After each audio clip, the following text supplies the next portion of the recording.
Hello friends, good morning. Welcome to my YouTube channel UPSC win. Friends, हम लोगों ने पिछले वीडियो में सल्तनत काल से रिलेटेड प्रश्नों को सॉल्व किया हुआ है और इस वीडियो में हम लोग अफगान शक्ति का उदय से रिलेटेड प्रश्नों को सॉल्व करेंगे, जो हमारे एग्जाम के लिए बहुत इंपॉर्टेंट है। तो चलिए देखते हैं प्रश्नों को। उससे पहले जो नए हैं चैनल पे, वो सबसे पहले चैनल को सब्सक्राइब करें और बेल बटन प्रेस करें, और जो पहले से जुड़े हुए हैं वीडियो को लाइक शेयर कमेंट जरूर करें। तो चलिए हम देखते हैं प्रश्नों को। पहला प्रश्न है हमारा, किस वंश के शासनकाल में तैमूर ने भारत पर आक्रमण किया था? तो पहला ऑप्शन है गुलाम, दूसरा है खिलजी, तीसरा है तुगलक और चौथा है सैयद वंश। तो तुगलक वंश के शासनकाल में तैमूर ने भारत पर आक्रमण किया था, यानी यहाँ पे सी ऑप्शन सही होगा। चलिए हम लोग अगला प्रश्न देखते हैं। अगला प्रश्न है हम लोगों का, तैमूर ने कब दिल्ली सल्तनत पर आक्रमण किया? तो पहला ऑप्शन 1395 ईस्वी में, दूसरा ऑप्शन 1396 ईस्वी में, तीसरा है 1397 ईस्वी में और चौथा है 1398 ईस्वी में। तो तैमूर ने दिल्ली सल्तनत पर आक्रमण किया था 1398 ईस्वी में, यानी जो यहाँ पे डी ऑप्शन होगा वो सही होगा हम लोगों का। तो चलिए हम लोग अगला प्रश्न देखते हैं।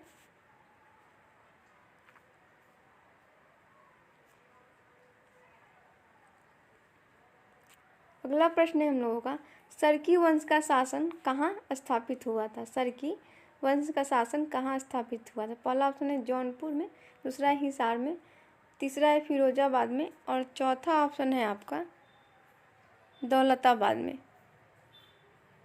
तो सरकी वंश का शासन कहाँ स्थापित हुआ था? तो जौनपुर में, यानी जो ए ऑप्शन होगा वो सही होगा हम लोगों का। अगला प्रश्न हम देखते हैं। अगला प्रश्न है हम लोगों का, हुसैन शाही वंश का शासन कहाँ स्थापित हुआ था? हुसैन शाही वंश का शासन कहाँ स्थापित हुआ था? तो पहला ऑप्शन है बिहार, दूसरा है बंगाल, तीसरा है राजस्थान, चौथा है उत्तर प्रदेश। तो हुसैन शाही वंश का शासन जो था वो बंगाल पे स्थापित हुआ, यानी बी ऑप्शन हम लोगों का सही होगा। अगला प्रश्न है हम लोगों का, बिहार पर अधिकार करने के लिए किस वंश के बीच संघर्ष हुआ था? बिहार पर अधिकार करने के लिए किस वंश के बीच संघर्ष हुआ था? पहला ऑप्शन है सरकी हुसैन शाही, दूसरा ऑप्शन है हुसैन शाही और लोदी और तीसरा ऑप्शन है लोदी सरकी और चौथा है लोदी सरकी हुसैन शाही। तो बिहार पर अधिकार करने के लिए लोदी सरकी वंश के बीच संघर्ष हुआ था, यानी यहाँ पे जो सी ऑप्शन होगा वो सही होगा। अगला प्रश्न हम देखते हैं। अगला प्रश्न है, हुसैन शाह के विद्रोह को किस लोदी शासक ने कुचल दिया था? हुसैन शाह के विद्रोह को किस लोदी शासक ने कुचल दिया था? पहला ऑप्शन है बहलोल लोदी, दूसरा है इब्राहिम लोदी, तीसरा है सिकंदर लोदी और चौथा है सुजात लोदी। तो हुसैन शाह के विद्रोह को सिकंदर लोदी ने कुचल दिया था, यानी यहाँ पे जो सी ऑप्शन होगा वो हम लोगों का सही होगा। चलिए हम लोग अगला प्रश्न देखते हैं। अगला प्रश्न है हम लोगों का, सिकंदर लोदी ने बिहार क्षेत्र से कर वसूलने के लिए किसे नियुक्त किया था? तो पहला ऑप्शन है दिलावर खां को, दूसरा ऑप्शन है मुबारक खां को, तीसरा ऑप्शन है अफजल खां को और चौथा ऑप्शन है महावत खां को। सिकंदर लोदी ने बिहार क्षेत्र से कर वसूलने के लिए मुबारक खां को नियुक्त किया था, यानी यहाँ पे बी ऑप्शन जो होगा वो हम लोगों का सही होगा। चलिए हम लोग अगला प्रश्न देखते हैं।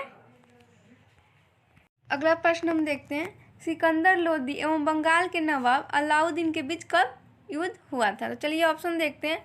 पहला ऑप्शन है हम लोगों का 1502 ईस्वी में, दूसरा ऑप्शन है 1503 ईस्वी में, तीसरा ऑप्शन है 1504 ईस्वी में और चौथा है 1505 ईस्वी में।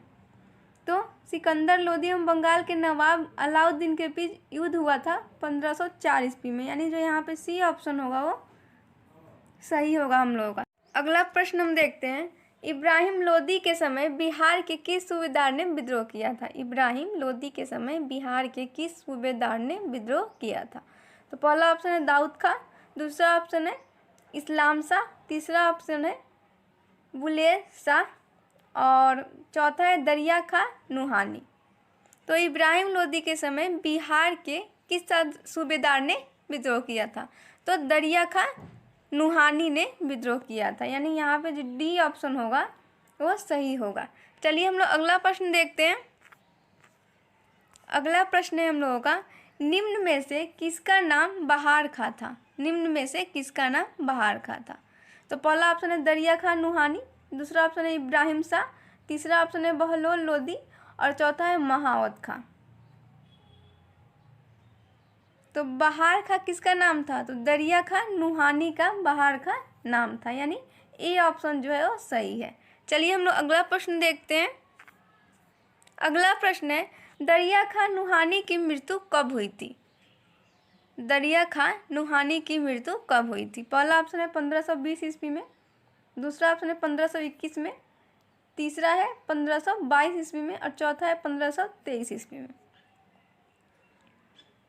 तो दरिया खां नुहानी की मृत्यु जो हुई थी वो 1523 ईस्वी में हुई थी, यानी जो यहाँ पे डी ऑप्शन है वो सही है। चलिए हम लोग अगला प्रश्न देखते हैं। अगला प्रश्न है हम लोगों का, दरिया खां नुहानी के बाद कौन बिहार को स्वतंत्र राज्य घोषित किया? पहला ऑप्शन है इब्राहिम शाह, दूसरा है मोहम्मद शाह नुहानी, तीसरा ऑप्शन है इस्लाम शाह नुहानी, चौथा है अकबर शाह नुहानी। तो दरिया खां नुहानी के बाद कौन बिहार को स्वतंत्र राज्य घोषित किया था?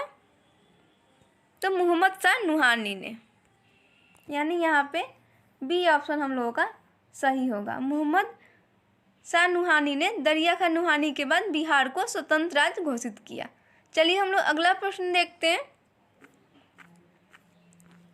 अगला प्रश्न है हम लोगों का, पानीपत की प्रथम लड़ाई कब हुई थी? पानीपत की प्रथम लड़ाई कब हुई थी? तो पहला ऑप्शन है 1524 ईस्वी में, दूसरा ऑप्शन है 1525 ईस्वी में, तीसरा है 1526 ईस्वी में, चौथा है 1527 ईस्वी में।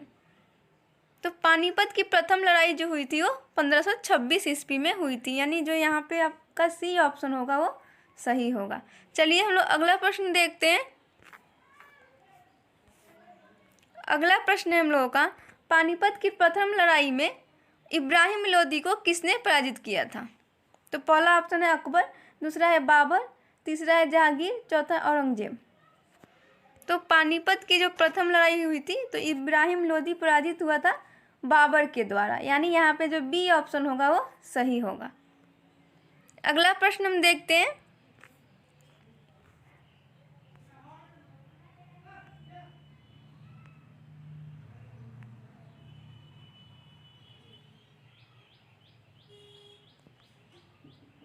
अगला प्रश्न है हम लोगों का, पानीपत की प्रथम लड़ाई के परिणाम स्वरूप किस वंश की नींव भारत में पड़ी? तो पहला ऑप्शन है खिलजी, दूसरा है मुगल, तीसरा है शाह, चौथा है मंगोल। तो पानीपत की प्रथम लड़ाई के परिणाम स्वरूप मुगल वंश की नींव भारत में पड़ी थी, यानी यहाँ पे जो बी ऑप्शन होगा वो सही होगा। चलिए हम लोग अगला प्रश्न देखते हैं।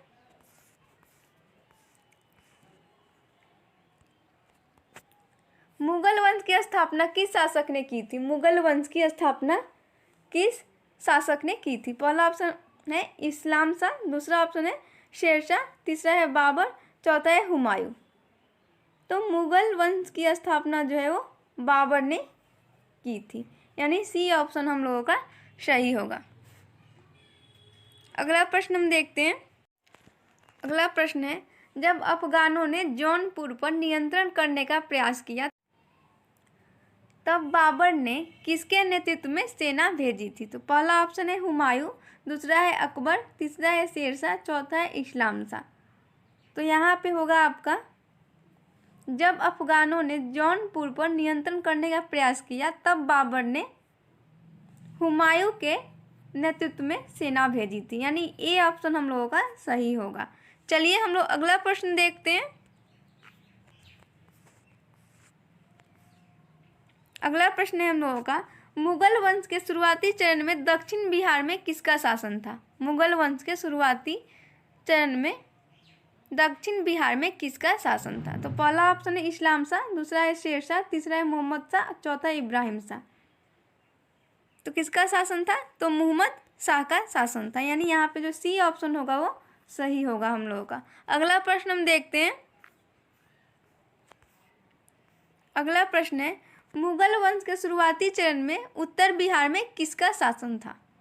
तो पहला ऑप्शन है नुसरत शाह, दूसरा है नसीम शाह, तीसरा है इस्लाम शाह, चौथा है महावत शाह। तो मुगल वंश के शुरुआती चरण में बिहार पर नुसरत शाह का शासन था, यानी यहाँ पे जो ए ऑप्शन होगा वो सही होगा। अगला प्रश्न हम देखते हैं, बाबर की मृत्यु कब हुई? तो पहला ऑप्शन है 1528 ईस्वी में, दूसरा है 1530 ईस्वी में, तीसरा है 1532 ईस्वी में और चौथा है 1534 ईस्वी में। तो बाबर की मृत्यु हुई थी 1530 ईस्वी में, यानी जो यहाँ पे बी ऑप्शन होगा यहाँ पे जो हम लोगों का वो सही होगा। चलिए हम लोग अगला प्रश्न देखते हैं। अगला प्रश्न है हम लोगों का, दौसा का युद्ध कब हुआ था? दौसा का युद्ध कब हुआ था? पहला ऑप्शन है 1532 ईस्वी में, दूसरा है 1534 ईस्वी में, तीसरा है 1536 ईस्वी में और चौथा है 1537 ईस्वी में। तो दौसा का युद्ध हुआ था 1532 ईस्वी में, यानी जो यहाँ पे ए ऑप्शन होगा वो सही होगा। अगला प्रश्न हम देखते हैं। अगला प्रश्न है, दौसा के युद्ध में अफगानों को किसने पराजित किया था? पहला ऑप्शन है बाबर ने, दूसरा है हुमायूं ने, तीसरा है अकबर ने और चौथा है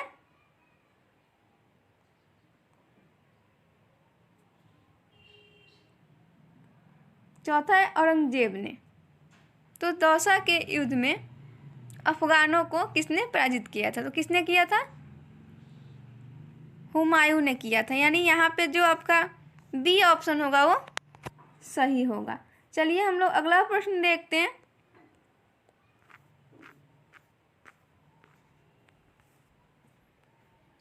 अगला प्रश्न है, नुहाइयों के पतन के बाद किस शक्ति का पुनरुत्थान हुआ था?